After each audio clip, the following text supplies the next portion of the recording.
Assalamualaikum warahmatullahi wabarakatuh. Perkenalkan, nama saya Dr. Laila Rizky Utami dari Puskesmas Karangaweng 2. Selamat datang untuk siswa-siswi MTS Fathahilah Rejosari yang mengikuti masa ta'aruf siswa madrasah atau yang biasa disingkat Matsama. Selamat datang.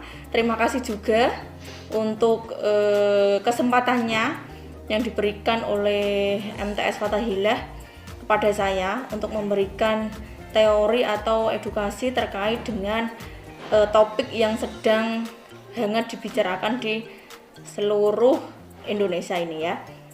Mohon izin untuk melepas masker.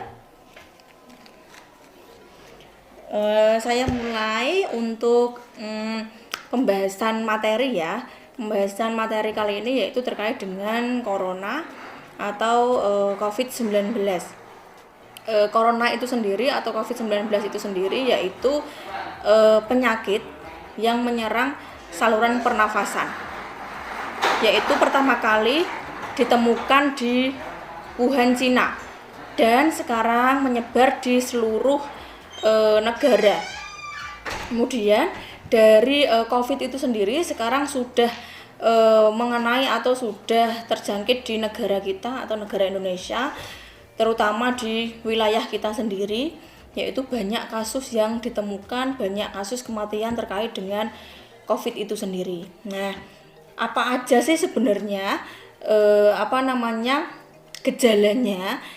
Gejala dari COVID itu sendiri bisa dari ringan sampai ke berat. Nah, dari gejala ringan itu sendiri bisa ditemukan kita yaitu demam, kemudian nyeri tenggorok, batuk pilek, kemudian anosmia atau hilang pembau, kemudian hilang perasa, artinya lidah tidak merasakan apa-apa, hidung juga tidak bisa membau apapun, kemudian nyeri badan.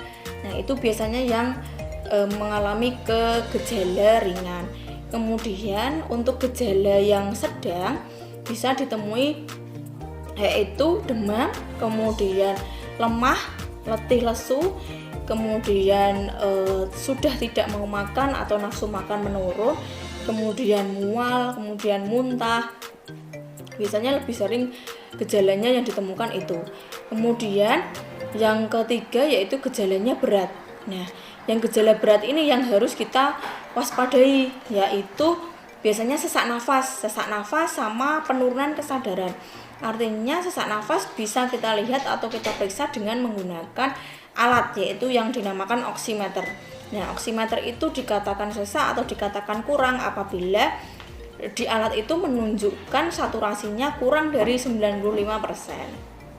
Nah, dari hal tersebut, jadi kita bisa menilai atau melihat bagaimana orang-orang COVID ini yang bergejala ringan, sedang atau berat. Nah, untuk pemeriksaan biasanya kita di Kabupaten Demak biasanya menggunakan pertama kali atau screening menggunakan rapid antigen. Ya, rapid antigen. Apabila ada pasien yang berkeluhan atau bergejala mengarah ke COVID, kita langsung pemeriksaan menggunakan rapid antigen. Apabila rapid antigen itu positif, berarti pasien itu sudah dikategorikan pasien COVID. Apabila ditemukan hasilnya negatif tapi gejala mengarah ke COVID, bisa kita konfirmasi atau bisa kita lakukan pemeriksaan lanjutan dengan menggunakan PCR. Jadi pemeriksaan untuk COVID itu sendiri yaitu menggunakan dua metode. Yang pertama metode rapid antigen, yang kedua metode PCR. Nah, untuk untuk gejala tadi, kembali lagi ke awal, untuk gejala tadi, gejala ringan bisa melakukan perawatan sendiri. Artinya isolasi di rumah sendiri selama 14 hari. Nah, selama 14 hari apa yang harus dilakukan? Gejala ringan yang pertama untuk tempatnya harus sendiri ya, artinya kamar sendiri, alat makan sendiri, kemudian tidak bersosialisasi dengan tetangga atau dengan keluarga terdekat, kemudian selalu mencuci tangan, selalu memakai masker itu setiap kali dikonsumsi. Kemudian mengkonsumsi obat-obatan, artinya obat-obat yang mendukung keluhan pasien. Misal batuk dikasih obat batuk, penurun panas, kemudian suplemen-suplemen makanan yang bisa meningkatkan daya tahan tubuh. Kemudian untuk gejala sedang juga bisa isolasi di rumah dan ditambah dengan vitamin dan obat-obatan yang diberikan oleh pihak kesehatan. Kemudian apabila yang bergejala sedang ini kok mengalami perburukan atau mengalami gejala bertambah berat, bisa dilakukan atau dirawat di rumah sakit.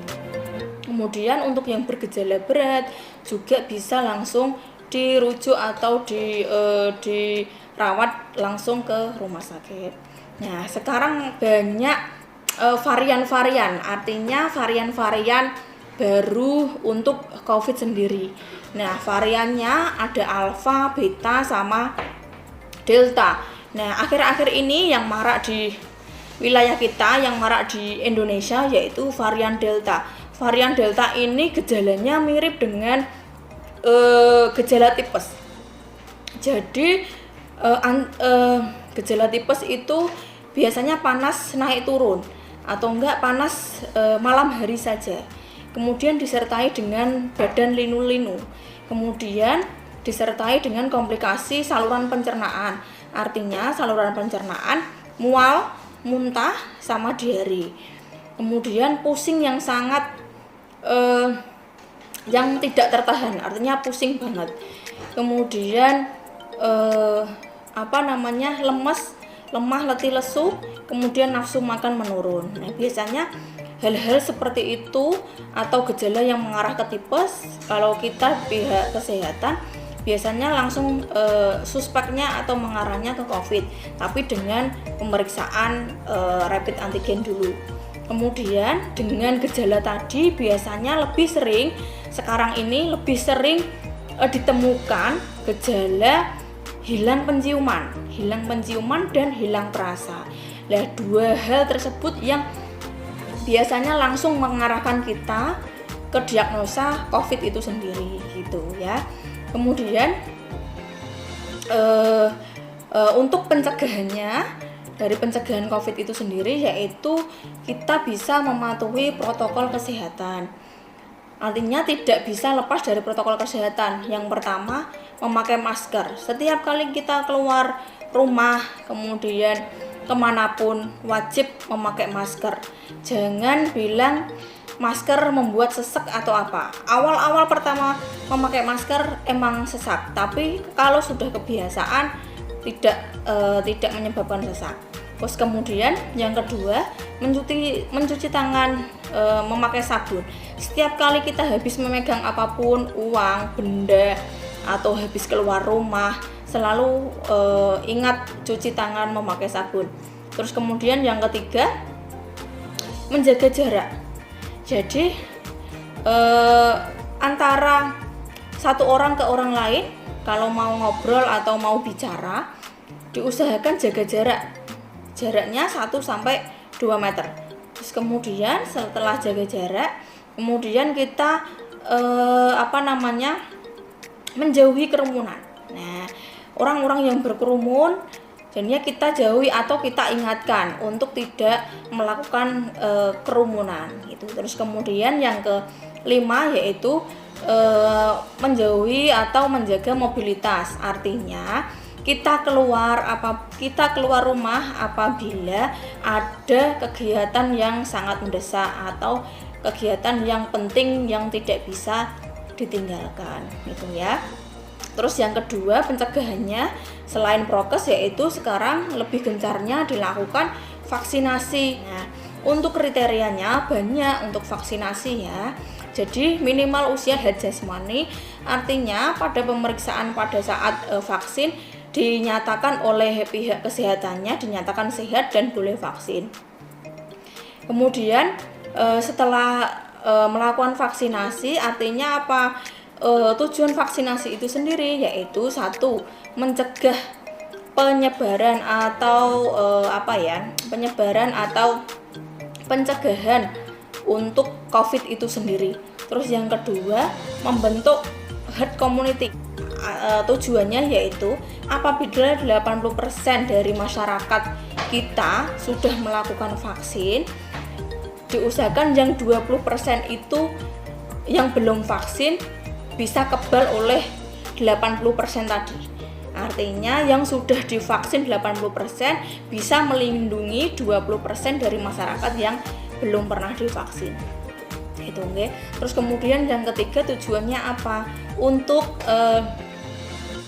mencegah gejala yang lebih berat apabila sudah diberikan vaksin.